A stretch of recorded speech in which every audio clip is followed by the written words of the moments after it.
눈물과 땀으로 얼룩진 얼굴의 50대 캐나다 여성이 누군가를 다급하게 찾고 있습니다. 그러다 한국인과 손을 잡고 가는 70대 노인을 발견하는데요. 여성은 뛰어가더니 노인의 손을 낚아채고는 한국인의 멱살을 잡으며 화를 내기 시작합니다. 도대체 어떤 사연이 있을까요? 자세히 한번 알아보겠습니다.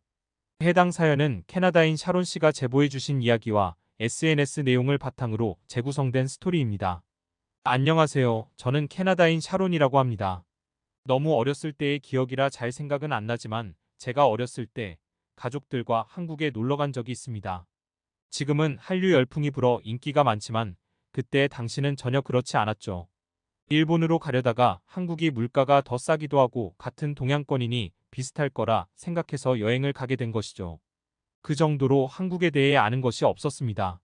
어머니는 도전적인 것을 좋아했기에 호텔에 가만히 있지 않았다고 합니다.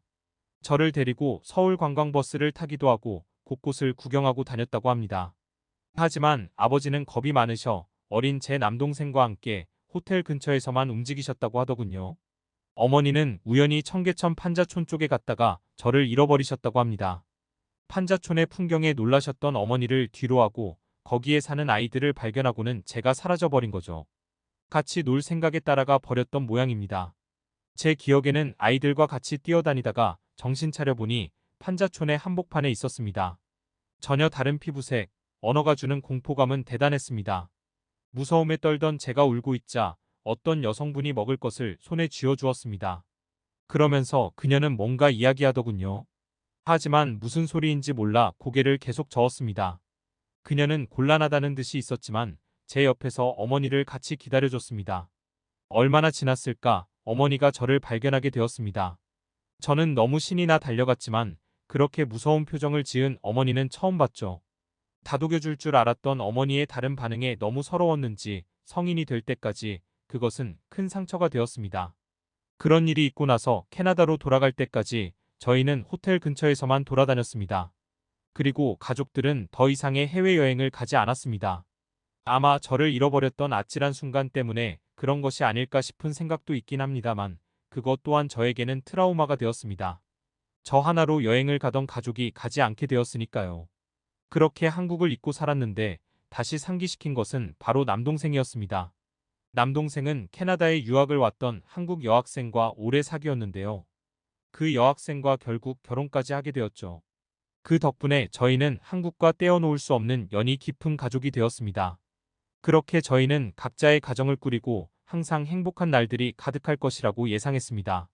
그러던 어느 날 어머니가 제게 장을 봐서 집에 좀 들르라고 하더군요. 알겠다며 장을 보고 어머니가 부탁한 시간에 집에 도착했습니다. 그런데 저를 본 어머니가 무슨 일이냐고 하더군요. 제가 이상해하며 부엌에 가자 제게 부탁하신 재료들이 이미 있더군요. 그녀는 그제야 생각났는지 화들짝 놀라시더군요. 좀 놀라긴 했지만 그럴 수 있는 일이라고 생각했습니다. 하지만 문제는 여기서 끝이 아니었습니다. 건망증이 심해지다 못해 어머니가 가스레인지 불을 안 끄고 외출을 해서 집에 불이 날 뻔한 적도 생겼죠. 다행스럽게도 제가 어머니를 보러 집에 들렀다가 그 상황을 목격해서 가스레인지를 끌 수 있었습니다. 그런 일들이 몇 번 생기니 걱정되더군요. 아버지 또한 저에게 걱정이 된다고 말했습니다. 곁에서 더 심한 모습을 많이 본 것 같더군요. 제가 가까이 살아서 큰 문제가 발생하지는 않았지만 건망증보다 심한 것 같다고 하셨죠. 고민 끝에 어머니와 함께 병원을 찾았습니다. 그리고 저는 그곳에서 의사의 조심스러운 말을 들을 수밖에 없었죠.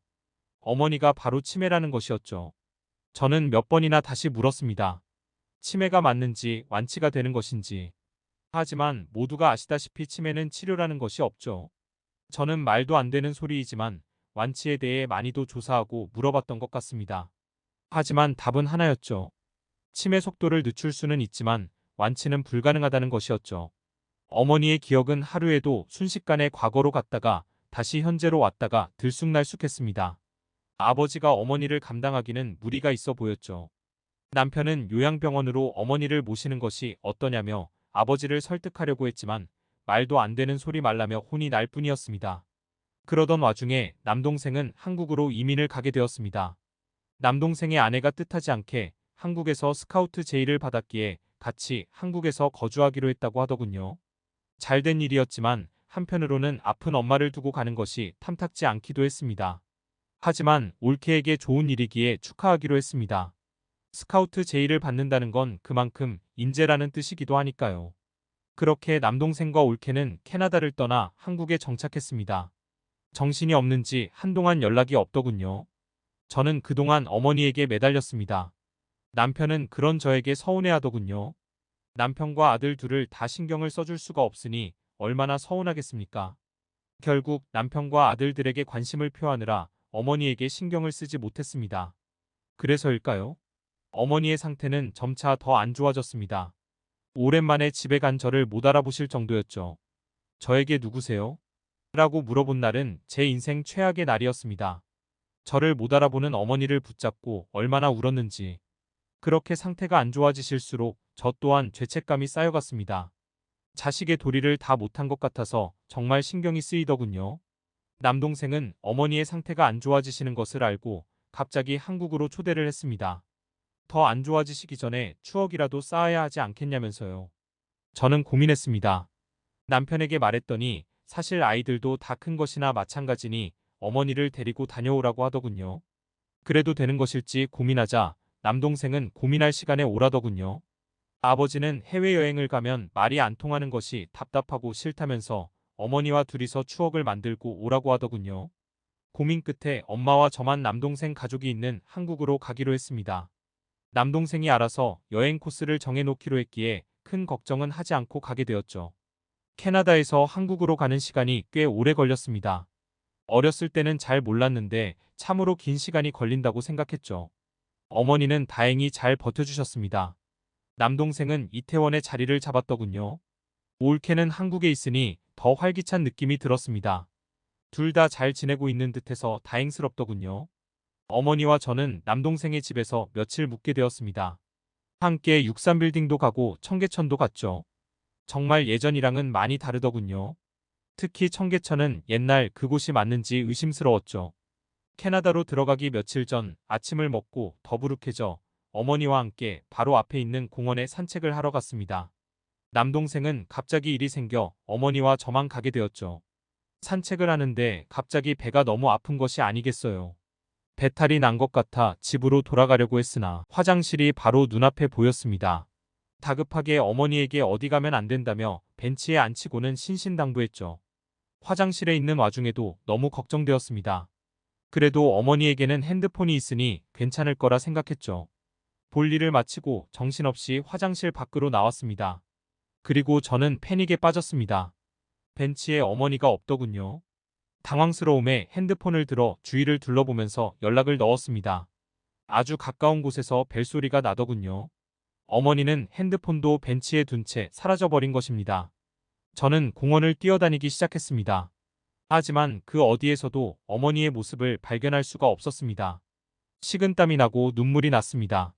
제 안일함 때문에 한국에서 어머니를 잃어버리다니. 정말 황당할 노릇이죠. 그렇게 얼마나 찾아다녔을까. 저 멀리서 어머니와 비슷한 옷을 입은 여자가 있더군요. 그런데 어떤 남자의 손을 잡고 가고 있었습니다. 저는 한치의 망설임도 없이 손을 뻗어 어머니의 손을 낚아챘습니다. 어머니가 맞았습니다. 저는 안도를 느끼며 남자의 멱살을 잡았습니다. 틀림없이 납치범일 테죠. 저는 그를 향해 경찰에게 가자며 끌기 시작했습니다. 젊은 한국 남자는 저에게 무슨 짓이냐며 소리치더군요. 자신은 도와달라고 해서 도와주고 있었을 뿐이라고 말했습니다. 그래서 무슨 소리냐며 어머니를 쳐다봤는데 그녀는 애처로운 눈빛을 하고는 입을 열었습니다. 딸 잃어버렸어요. 찾아주세요. 도와주세요. 그렇습니다. 어머니는 저를 잃어버린 그때의 시간에 갇혀 계셨습니다. 저는 멱살을 내려놓고 어머니에게 제가 딸임을 어필했습니다. 그러자 어머니의 눈에 생기가 돌더니 오랜만에 저를 알아보시더군요. 내 딸, 혼자 많이 무서웠지? 미안해. 엄마가 일찍 못 와서 진짜 미안해. 엄마는 홀로 40년 전 그때의 저에게 사과를 하고 계셨습니다. 저는 괜찮다면서 엄마를 안고 한참을 울었습니다. 제가 듣고 싶었던 그 말을 엄마는 계속 생각해왔던 겁니다. 미안해서 마음속으로 얼마나 생각하고 또 생각하셨을지. 어머니는 남자분이 저를 찾을 수 있도록 도와주시고 있었다고 하더군요. 저는 남자에게 오해해서 미안하다고 했습니다. 저희 엄마를 찾아주셔서 감사하다고 그제야 말할 수 있었죠. 알고 보니 그분은 비번이었던 경찰분이었고 집 근처에서 공원을 배회하며 딸을 찾는 저희 어머니를 보시고 무시할 수 없어서 도와주고 계셨던 겁니다. 다행히 영어를 잘하시는 편이라서 도와드릴 수 있었다고 합니다. 그리고 오히려 저에게 가족 관계가 아닐 수도 있으니 증거를 보여달라고 하더군요. 당황했으나 공항이라든가 관광하면서 어머니와 같이 찍은 사진을 보여드렸죠. 도와주시기 위해 노력하신 남자분께 정말 염치 없었던 저의 모습에 몇 번이나 고개를 숙였답니다. 그날의 일로 제 상처들은 씻은 듯이 사라졌습니다. 다른 나라 사람인데도 도와주려고 애써주신 경찰분께도 정말 죄송한 마음이 가득할 뿐입니다. 지금까지 샤론 씨가 보내주신 사연에 대해 소개해드렸는데요. 어떻게 보셨나요? 클릭 뉴스에서는 여러분의 사연을 기다리고 있으니 소개해주고 싶은 사연이 있으시면 언제든 제보 바랍니다.